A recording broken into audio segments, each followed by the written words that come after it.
ಭಾರತ್ ಮಾತಾ ಕಿ ವಂದೇ ಕಾರ್ಯಕ್ರಮವನ್ನು ಜೋಡಿಸಿಕೊಂಡಿದೆ. ರಾಜ್ಯ ಸರ್ಕಾರ ತನ್ನದೇ ಆದಂತಹ ರೀತಿಯ ಕಾರ್ಯವನ್ನು ನಿರ್ವಹಣೆ ಮಾಡುವಂತ ಕೆಲಸಕ್ಕೆ ಕೈ ಹಾಕಿದೆ. ಒಟ್ಟಾರೆ ಇವತ್ತು ಬಂಗಾರಪ್ಪನವರ ಒಂದು ರಸ್ತೆಗೆ ಹೆಸರಿಡುವಂತ ಕೆಲಸ, ಸಂತೋಷದ ಕೆಲಸ. ಬಂಗಾರಪ್ಪನವ್ರ ಬಗ್ಗೆ ಅನೇಕರು ಅನೇಕ ರೀತಿಯ ಮಾತುಗಳನ್ನು ಆಡ್ತಾರೆ. ಹೇಗೆ ಸಮಾಜವನ್ನು ಪ್ರೀತಿ ಮಾಡ್ತಾ ಇದ್ರು ಅಷ್ಟೇ ನಿಷ್ಠುರವಾಗಿ ಅನ್ಕೊಂಡಂತ ಕಾರ್ಯವನ್ನು ಮಾಡುವಂಥವ್ರು, ಅನ್ಕೊಂಡಂತ ರೀತಿಯೊಳಗಡೆ ತನ್ನ ಕಾರ್ಯವನ್ನು ಮುಂದಕ್ಕೆ ತಗೊಳ್ಳುವಂಥವ್ರು ಯಾರು ಒಬ್ಬ ಜನಪ್ರತಿನಿಧಿ ಜನನಾಯಕ ಇದ್ರೆ ಅದು ಬಂಗಾರಪ್ಪನವರು ಅಂತ ಹೇಳುವಂಥ ಕೆಲಸಕ್ಕೆ ನನಗೆ ಸಂತೋಷ ಆಗುತ್ತೆ. ನನಗೆ ಬಂಗಾರಪ್ಪನವರು ಮುಖ್ಯಮಂತ್ರಿಗಳಾಗಿದ್ದಾಗಂಥ ಸಂದರ್ಭದಲ್ಲಿ ಫಲೋಸ್ಪರ್ಶಿ ಸಮಾಜದ ನಿರ್ಮಾಣಕ್ಕೆ ಶಕ್ತಿ ಕೊಟ್ಟಂಥವ್ರು. ಅವರಲ್ಲಿ ಜಾತಿ ಇರಲಿಲ್ಲ, ಆದರೂ ಮುಖ್ಯಮಂತ್ರಿಗಳಾದ್ಮೇಲೆ ಅವರನ್ನು ಒಂದು ಜಾತಿಗೆ ಸೀಮಿತಗೊಳಿಸುವಂಥ ಪ್ರಕ್ರಿಯೆ ನಡೀತು. ಆದರೆ ಅವರು ಜಾತಿಗೆ ಅಂಟಿಕೊಳ್ಳಿಲ್ಲ. ಅವರು ಯಾವತ್ತೂ ಕೂಡ ಬಂಗಾರಪ್ಪರು ಜಾತಿಗೆ ಅಂಟಿಕೊಂಡಂಥ ಒಬ್ಬ ವ್ಯಕ್ತಿ ಅಲ್ಲೇ ಅಲ್ಲ. ಅವ್ರು ಏನಿದ್ರು ರಾಜ್ಯದ ಪ್ರತಿಯೊಬ್ಬ ಕಟ್ಟ ಕಡೆಯ ವ್ಯಕ್ತಿ ಬಗ್ಗೆ ಯೋಚನೆ ಮಾಡುವಂಥ ಸ್ವಭಾವ ಉಳ್ಳುವಂಥ ಒಬ್ಬ ಬಂಗಾರಪ್ಪರು. ಏನು ಅವ್ರು ಕಾಂಗ್ರೆಸ್ಸಿನ ನಾಯಕರು ನಿಮಗೆ ಗೊತ್ತು ಅಂತ ಅನೇಕರು ಕೇಳ್ಬೋದು. ಆದರೆ ನಮ್ಮ ಪಕ್ಷದ MP ಆಗಿದ್ರು ಅಂದ್ರೆ ನಾವು ಮರೀಲಿಕ್ಕೆ ಸಾಧ್ಯ ಇಲ್ಲ. ಭಾರತೀಯ ಜನತಾ ಪಾರ್ಟಿಗೆ ಬಂದಂಥ ಸಂದರ್ಭದಲ್ಲಿ ಅವರ ಕಲ್ಪನೆಯ ಸಂಗತಿಗಳು ನಮ್ಮ ಜೊತೆ ಹಂಚಿಕೊಳ್ಳುವಂಥ ಸಂದರ್ಭ ಇತ್ತಲ್ಲ. ಅವ್ರ ಜೊತೆ ನಾವು ಪ್ರವಾಸ ಮಾಡಿದಂಥವ್ರು. ಅವಾಗ ನಾನು ನಗರ ಅಧ್ಯಕ್ಷ ಭಾರತೀಯ ಜನತಾ ಪಾರ್ಟಿಯಲ್ಲಿ. ಅವ್ರು ನಮ್ಮ ಲೋಕಸಭಾ ಅಭ್ಯರ್ಥಿ 2004. ಅವ್ರ ಜೊತೆ ಪ್ರವಾಸ ಮಾಡುವಂಥ ಸಂದರ್ಭದಲ್ಲಿ ಅವತ್ತು ಭಾನುಪ್ರಕಾಶ್ ಅವರು ಜಿಲ್ಲಾಧ್ಯಕ್ಷರ ಕೆಲಸ ನಿರ್ವಹಣೆ ಮಾಡ್ತಾ ಇದ್ದಾರೆ. ಅವ್ರ ಜೊತೆ ಕಾರಲ್ಲಿ ಕೂತ್ಕೊಂಡು ಹೋಗ್ಬೇಕಾದ್ರೆ ಅವ್ರು ಹೇಳ್ತಾ ಇದ್ದಂಥ ಸಂಗತಿ ಇದೆಯಲ್ಲ, ನಂಗಿನ್ನೂ ಅವ್ರು ನಮ್ಮ ಪಕ್ಕದಲ್ಲೇ ಕೂತಿದ್ದಾರೆ ಅನ್ನೋಂಥ ರೀತಿಯೊಳಗಡೆ ಭಾಸ ಆಗತ್ತೆ. ಆ ಹಂತದಲ್ಲೇ ಮಾತನಾಡಿದಂಥ ಒಬ್ಬ ಅತ್ಯಂತ ಶ್ರೇಷ್ಠ ನಾಯಕರು. ಹಾಗೆ ಅವರ ಹೆಸರು ಇವತ್ತು ನಾಮಕರಣ ಮಾಡಿರುವಂಥದ್ದು ನಿಜವಾಗ್ಲೂ ಕೂಡ ಸಂತೋಷವಾಗಿರುವಂಥ ಒಂದು ಸಂಗತಿ, ಸಂದರ್ಭ ಅನ್ನೋಂಥ ಮಾತನ್ನ ಹೇಳಿ ಕೇಳಿ ಗೋಪಾಲಗೌಡ ಜಯಂತಿ ಇವತ್ತು. ಅವರು ಈ ಜಿಲ್ಲೆಗೆ ವಿಶೇಷವಾಗಿ ರಾಜ್ಯಕ್ಕೆ ಸಮಾಜವಾದಿ ನೆಲೆಗಟ್ಟನ್ನು ಗಟ್ಟಿ ಮಾಡಲಿಕ್ಕೆ ಶಕ್ತಿ ಕೊಟ್ಟಂಥ ಒಬ್ಬ ಮಹಾ ನಾಯಕರು ಅವರು. ಹೀಗೆ ಎಲ್ಲವೂ ಕೂಡ ಹೇಗೆ ತಾಳಬೇಳೆಗಳು ಒಂದಾಗತ್ತೆ ಅನ್ನೋದಕ್ಕೆ ಇವತ್ತಿನ ಕಾರ್ಯಕ್ರಮ ಸಾಕ್ಷಿ ಅಂತ ನಾನು ಭಾವಿಸ್ತೇನೆ. ಅವತ್ತು ಅಕ್ಷಯ, ಆರಾಧನಾ, ವಿಶ್ವ ಎಲ್ಲದೂ ಕೂಡ ಅವತ್ತು ಪ್ರಾರಂಭ ಆಗಿತ್ತು. ಅವರ ಕಾಲದಲ್ಲಿ ನಡೆದಂಥದ್ದು. ಅವರು ಮುಖ್ಯಮಂತ್ರಿಗಳಾದಾಗ ಈ ಕಾರ್ಯಕ್ರಮಗಳನ್ನು ಕೊಟ್ಟಿದ್ದು. ಅಂದ್ರೆ ಏನ್ ಮಾಡ್ಲಿಕ್ಕೆ ಆಗ್ಲಿಲ್ಲ, ದುರ್ದೈವ. ಈ ರಾಜ್ಯದಲ್ಲಿ ಇನ್ನು ಅನೇಕ ಬಡವರಿಗೆ ಹಕ್ಕುಪತ್ರ ಕೊಡ್ಲಿಕ್ಕೆ ನಾವು ಇನ್ನು ಯೋಚನೆ ಮಾಡುವಂಥ ಸ್ಥಿತಿಯಲ್ಲಿ ಇದೆ. ನಾವು ಅನೇಕ ಸರ್ಕಾರಗಳು ಬಂತು, ಅನೇಕ ಸರ್ಕಾರಗಳು ಹೊರಟೋಯ್ತು. ಆದ್ರೆ ಇನ್ನು ಎಲ್ಲಿ ಸ್ಲಮ್ಗಳಲ್ಲಿ ವಾಸ ಮಾಡ್ತಾ ಇದ್ದಾನೆ ಬಡವ, ಅವನಿಗಿನ್ನೂ ಕೂಡ ಒಂದು ಸೂರನ್ನ ಕೊಡಬೇಕು ಅಂತ ಹೇಳಿ ಅವತ್ತಿನ ಕಲ್ಪನೆ ಬಂಗಾರಪ್ಪನವ್ರದ್ದು ಏನಿತ್ತು ಇವತ್ತು ಸಾಕಾರ ಆಗುವಂತ ರೀತಿಗೆ ಹೋಗ್ತಾ ಇದೆ. ಇನ್ನು ಅನೇಕ ಕಾರ್ಯಗಳು ಅವ್ರ ಕಲ್ಪನೆಗಳನ್ನ ಕೂಸು ಅವತ್ತೇನು ಅರಳಿಸಿದ್ರು ಇವತ್ತು ಅದಕ್ಕೆ ಶಕ್ತಿ ಕೊಡುವಂತ ಕೆಲಸ ಇವತ್ತು ಆಗ್ತಾ ಇದೆ ಅಂತೇಳಿ ಸಮಾಧಾನವನ್ನು ಪಡ್ಕೊಳ್ಳುವಂತ ಒಂದು ಸಂಗತಿ ಇವತ್ತು ಅಂತ ನಾನು ಭಾವಿಸ್ತೇನೆ. ಬಂಗಾರಪ್ಪನವ್ರ ಹೆಸರು, ಬಂಗಾರಪ್ಪನವರ ಒಂದು ಆಶ್ರಯದ ಕಲ್ಪನೆ ಏನಿತ್ತು ಅದಕ್ಕೆ ಪೂರಕವಾಗಿ ಇವತ್ತು ಕಾರ್ಯಕ್ರಮ ನಡೀತಾ ಇದೆ. ಹಾಗಾಗಿ ಬಡವರಿಗೆ ಹಕ್ಕುಪತ್ರ ಕೊಡುವಂತ ಕೆಲಸವನ್ನು ಇವತ್ತು ಮಧು ಬಂಗಾರಪ್ಪನವರು ಮಾಡ್ತಾ ಇದ್ದಾರೆ. ಅವರಿಗೆ ನೀವೆಲ್ಲರ ಪರವಾಗಿ ಹಾರ್ದಿಕವಾದಂಥ ಅಭಿನಂದನೆಗಳನ್ನು ಸಲ್ಲಿಸ್ತಾರೆ. ಇವತ್ತು 290 ಜನಕ್ಕೆ ನಾವು ಕೊಡ್ತಾ ಇದ್ದೇವೆ. 289 ಜನಕ್ಕೆ ನಾವು ಇವತ್ತು ಹಕ್ಕುಪತ್ರ ಕೊಡ್ತಾ ಇದ್ದೇವೆ. ಇನ್ನು ತುಂಬಾ ಜನಕ್ಕೆ ಕೊಡೋ ಅವಶ್ಯಕತೆ ಇದೆ, ಅಗತ್ಯ ಇದೆ. ಅದಕ್ಕೆ ವಿಶೇಷವಾದಂಥ ರೀತಿಯೊಳಗೆ ಎಲ್ಲಿ ಸಮಸ್ಯೆಗಳಿದೆ ಅದಕ್ಕೆ ಪರಿಹಾರ ಹುಡುಕುವಂಥ ಕೆಲಸನೂ ಕೂಡ ಮಾಡ್ತಾ ಇದ್ದೇವೆ. ಸೋಮವಾರ ವಸತಿ ಸಚಿವರು ಮಾನ್ಯ ಜಿಲ್ಲಾಧಿಕಾರಿಗಳ ಜೊತೆಗೆ ಒಂದು ಮೀಟಿಂಗ್ ಮಾಡಬೇಕು ಅಂತ ತೀರ್ಮಾನವನ್ನು ಮಾಡಿದ್ದಾರೆ. ಅವ್ರ ಜೊತೆ ಮಾತುಕತೆ ಮಾಡಿದೆ.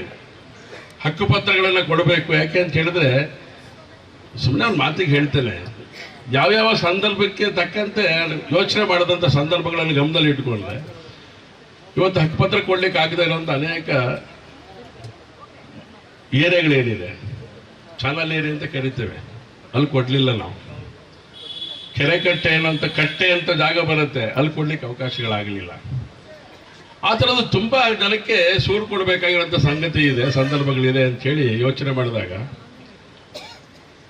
ಹೋದ ಬಾರಿ ಅಧಿವೇಶನದಲ್ಲಿ ಅದನ್ನು ಚರ್ಚೆ ಮಾಡಿದಾಗ ನಗರಸಭೆ ನಮ್ಮ ಸಭಾಧ್ಯಕ್ಷರು ಒಂದು ಮಾತನ್ನು ಹೇಳಿದ್ರು ಮಾನ್ಯ ಸಚಿವರೇ, ನಾನು ಅಧಿಕಾರಿಗಳ ಜೊತೆ ಕರೆಸಿ ಒಂದು ಮೀಟಿಂಗ್ ಮಾಡ್ತೇನೆ ಅಂತ ಮಾತನ್ನು ಹೇಳಿದ್ರು.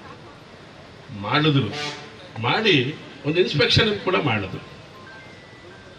ಸ್ಲಂ ಬೋರ್ಡಿನ ಅಧಿಕಾರಿ, ಆ ಹೆಣ್ಮಕ್ಳ ಹೆಸರು ಕಾರ್ಯದರ್ಶಿಗಳವರು, ಅವರು ಕೂಡ ಬಂದು ಇನ್ಸ್ಪೆಕ್ಷನ್ ಎಲ್ಲ ಮಾಡ್ಕೊಂಡು ಹೋದ್ರು. ನನಗೊಂದು ನೋವಿನ ಸಂಗತಿ ಅಂತ ಹೇಳಿದ್ರೆ, ಇಲ್ಲ ಮುಂದೋದ್ರೆ ಆ ಕಡೆ ಭಾಗದೊಳಗಡೆ ಲಗಾನ್ ಮಂದಿರದ ಮುಂದಗಡೆ DC ಅವರ ಅಧ್ಯಕ್ಷತೆಯಲ್ಲಿ, ನಮ್ಮ ಬಗ್ಗೆ ಹೇಳ್ತಿಲ್ಲ ನಾನು, ಅಂದ್ರೆ ಹೇಗೆ ನಮ್ಮ ವ್ಯವಸ್ಥೆಗಳಿದೆ ಅಂತ. ಆ ಸಿಟಿ ಕ್ಲಬ್ ಏನಿದೆ ಕೆರೆಯಲ್ಲೇ ಇರೋದು. ಯಾಕೆ ಇದನ್ನು ಗಮನಕ್ಕೆ ತರ್ತಿದ್ದೀನಿ ಅಂತ ಹೇಳಿದ್ರೆ, ಸಚಿವರಿಗೆ ಪರಿಹಾರ ಹುಡುಕ್ಬೇಕಾದಂತ ಪರಿಸ್ಥಿತಿ ನಮ್ಮಿಬ್ಬರದ್ದು ಇದೆ ಅಂತ ಕಾರಣಕ್ಕೋಸ್ಕರ. ಅದು ಕೆರೆ ಜಾಗ, ಅವತ್ತು ಅನುಪಯುಕ್ತ ಕೆರೆ ಅಂತೇಳಿ ಯೋಚನೆಯನ್ನು ಮಾಡಿ ಸಿಟಿ ಕ್ಲಬ್ ಅನ್ನ ಕಟ್ಬಿಟ್ವಿ ನಾವು. ಅದು ಬಡವ ವಾಸ ಮಾಡ್ತಿರೋಂಥ ಜಾಗ ಏನಿದೆ, ಆ ಜಾಗವನ್ನು ಅನುಪಯುಕ್ತ ಜಾಗ, ಅನುಪಯುಕ್ತ ಕಟ್ಟೆ, ಅನುಪಯುಕ್ತ ಕೆರೆ ಅಂತೇಳಿ ಯೋಚನೆ ಮಾಡಲಿಕ್ಕೆ ನಮಗಿನ್ನೂ ಪುರುಸೊತ್ತೇ ಆಗಲಿಲ್ಲ ಅನ್ನೋಂಥ ಸಂಗತಿ ಇದೆಯಲ್ಲ, ಅದು ನನಗೆ ಬಹಳ ನೋವಿನ ಸಂಗತಿ. ಹಾಗಾಗಿ ಅಧಿವೇಶನಗಳೇನು ನಾವು ಮಾತಾಡಿದ್ದಾರೆ. ಅದಕ್ಕೊಂದು ಪರಿಹಾರ ಹುಡುಕೋಕ್ಕೋಸ್ಕರ ಸೋಮವಾರ ಒಂದು ಮೀಟಿಂಗ್ ಅನ್ನು ಕರೆದಿದ್ದಾರೆ. ಇದಕ್ಕೊಂದು ಪಾಸಿಟಿವ್ ಆಗಿ ಯೋಚನೆ ಮಾಡಿ. ಯಾಕಂದ್ರೆ DC ಆಫೀಸ್ ಇದೆಯಲ್ಲ, DC ಆಫೀಸ್ ಅದು ಕೂಡ ಕೆರೆ ಜಾಗದಲ್ಲಿ ಇರೋದು.